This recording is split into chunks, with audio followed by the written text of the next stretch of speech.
everybody, welcome back to my channel. My name is Amy, or welcome if you are new. I am on a 120-pound weight loss journey. I've lost 60 of those already. Today is the most scientific video I have ever done, and I'm really excited about it. I love science. I took a lot of science in college and school in general. So we're going to be talking about how to lose weight and how that actually works.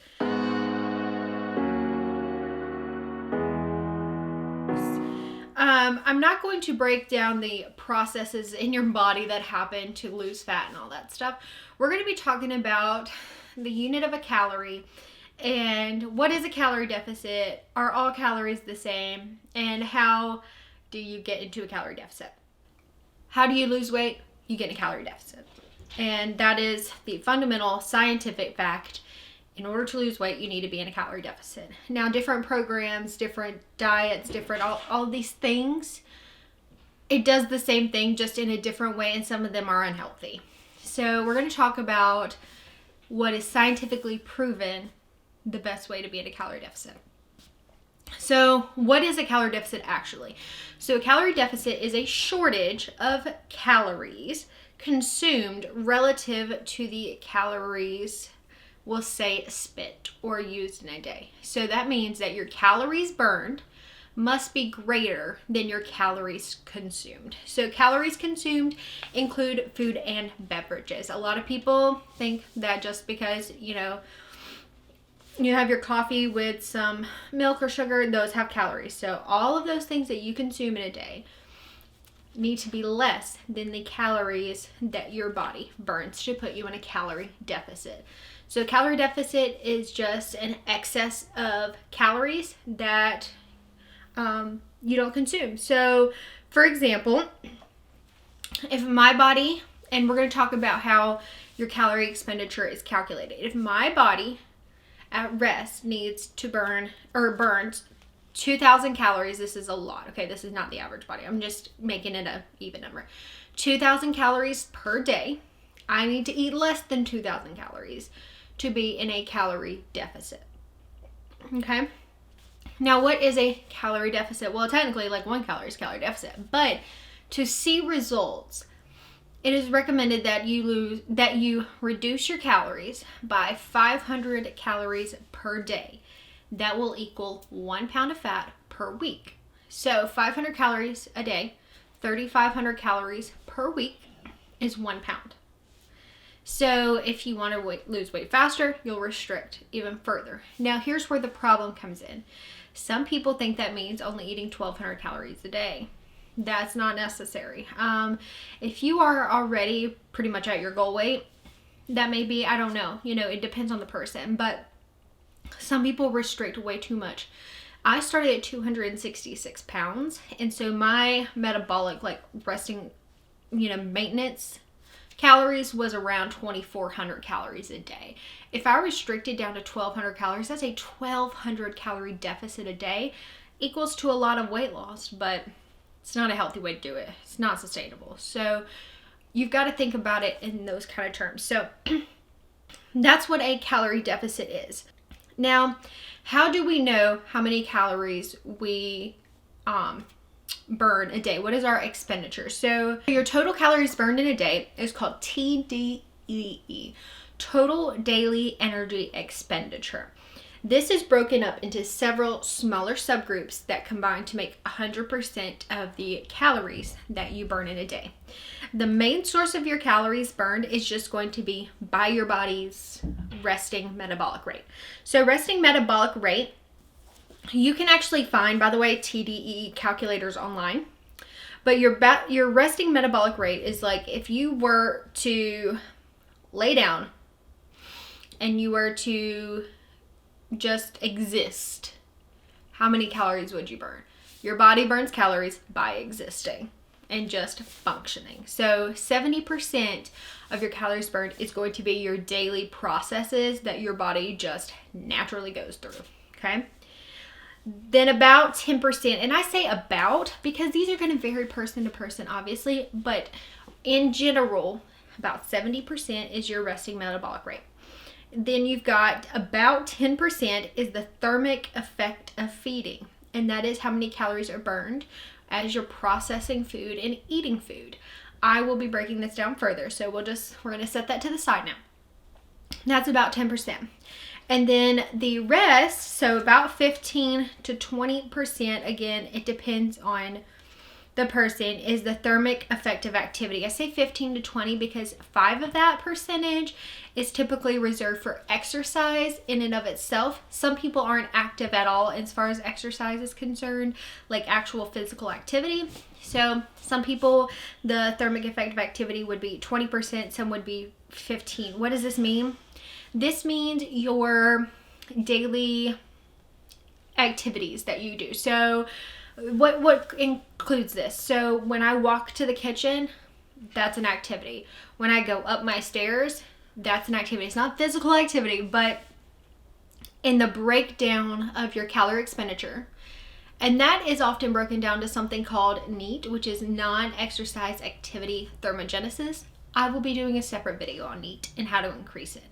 But this section includes physical activity and all other activity that you just participate in. When you're walking from the parking lot into the grocery store, when you're standing up at your desk as opposed to sitting at your desk, when you go walk your dog without, necessarily elevating your heart rate, when you go to the beach and you just get in the water and you kind of swim around just a little bit. It's not necessarily physical activity, but it's activity. You're not just sitting there resting.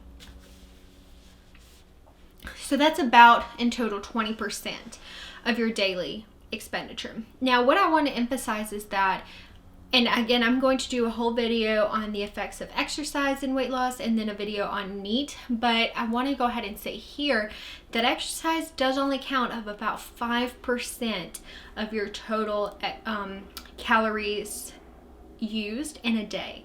It is not a lot. You do not burn that many calories actually doing physical activity. Most of them are done in your daily life. And so just the more you stand up instead of sit down, the more you walk, the more you're going to burn. Okay? So those 3 things I'll review. Resting metabolic rate, thermic effect of feeding, and thermic effect of activity are the 3 things that go into your total daily energy expenditure.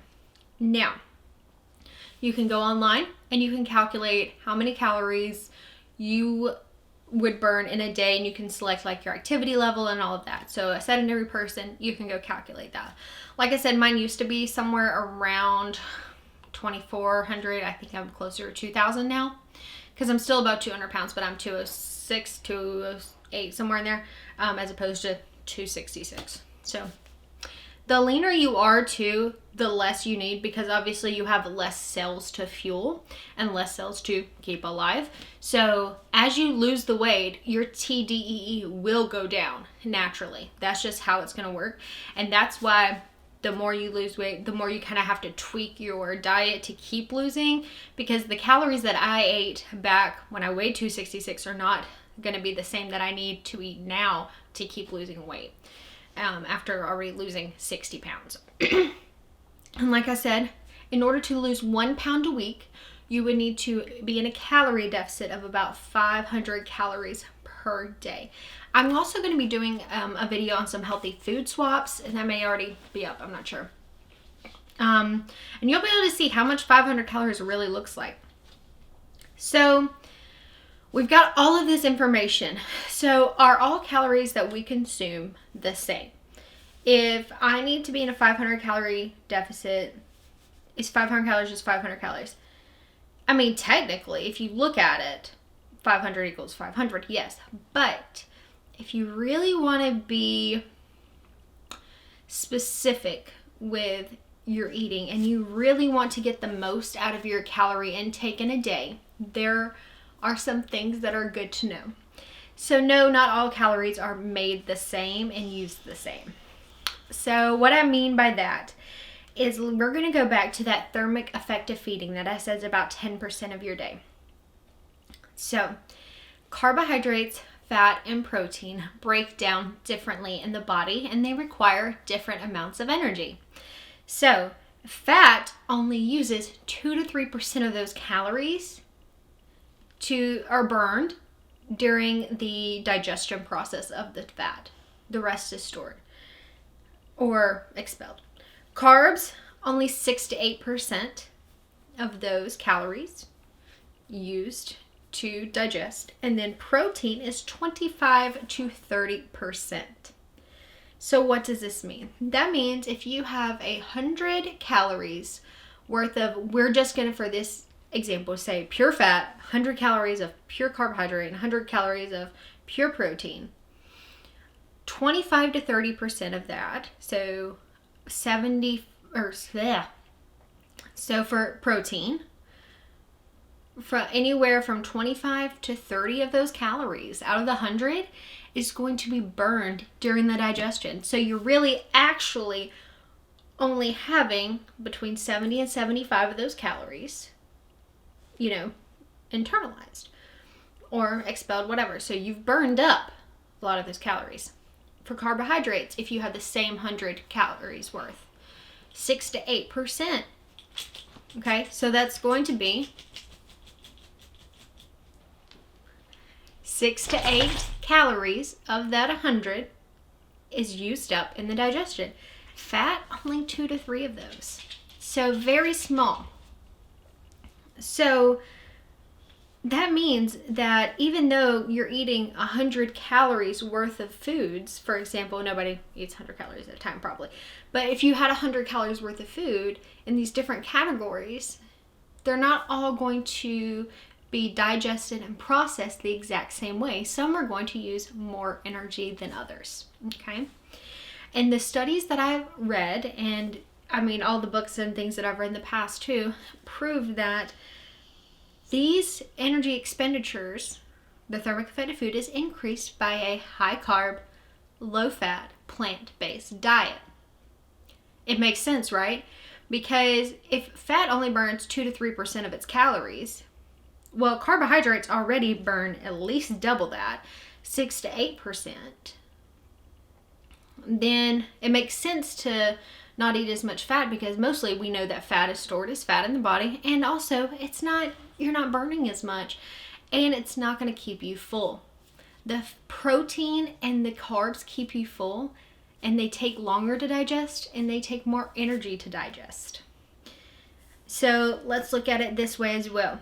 If you look at per gram, now we're not talking about per calorie now. If you look at it per gram of food, just a gram of food, fat is 9 calories per gram.